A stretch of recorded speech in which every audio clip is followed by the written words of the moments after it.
Okay, let's talk about close quarters combat. Close quarters combat is for when you're within arm's reach of your adversary. If they can stretch their arms out and grab your gun, you really shouldn't be sticking it out there for them to get.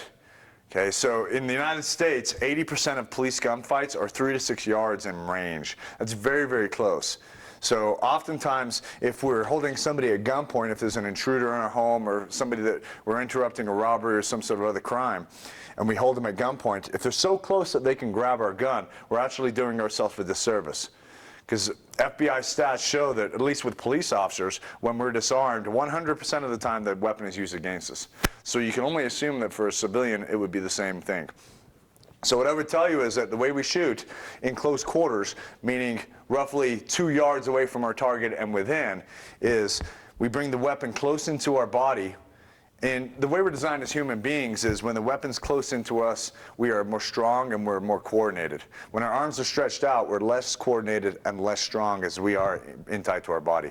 So my weapon is tight to my side, and my other arm, my support hand, is up on my chest, somewhere around my chin, my chest, ready to protect myself. Maybe they're hitting me with a stick, maybe they're slashing me with a knife, something like that. Okay? It's more important than ever, though, that my posture is good, that I'm leaning in. If I'm standing straight up, I can really rock back on my heels and kind of lose control. So you really got to be leaning in on these. Okay? Some people would teach up in front of their head, like so. I don't like that because I'm cutting off all my peripheral vision on my side.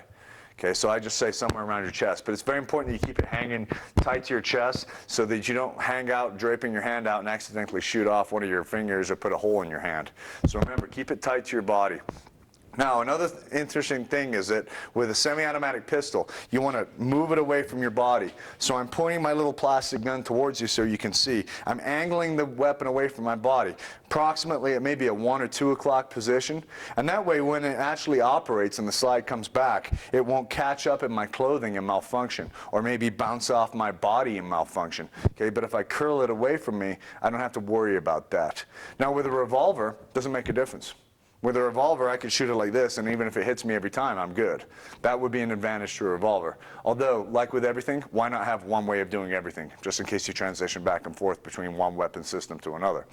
Okay, so I've rolled it away from my body. I'm in my same shooting stance as I always am. Nothing has to change. I'm still leaning in like normal.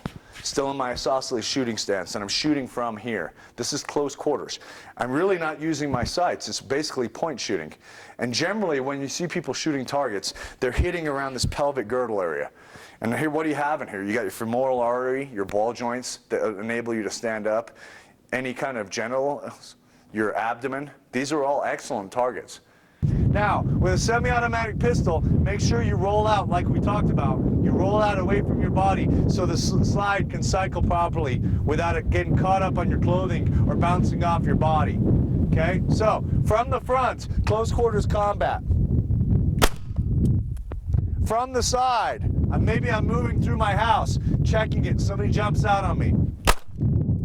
From the other side. From behind, somebody jumps on my back. Okay, it can be done from any position.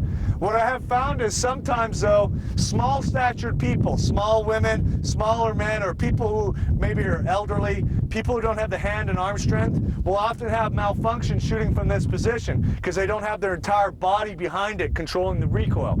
For those people, what I recommend is you do it two-handed. And I don't like this as much because you can't use your support hand to protect yourself. But if this is the way you have to hold it so that you don't have malfunctions, that's the way you got to accomplish the mission, I guess. So two-handed would be holding it in a two-handed grip, shooting your target like so.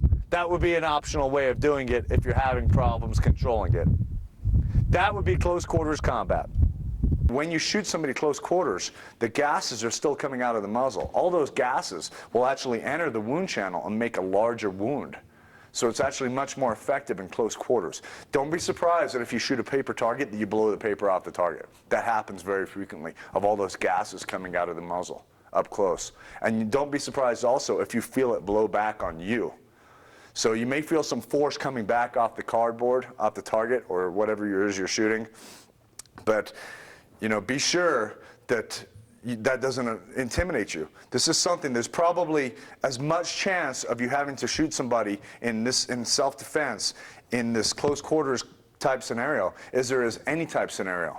It's considered an advanced technique by most ranges, and most ranges will not let you do it because of that.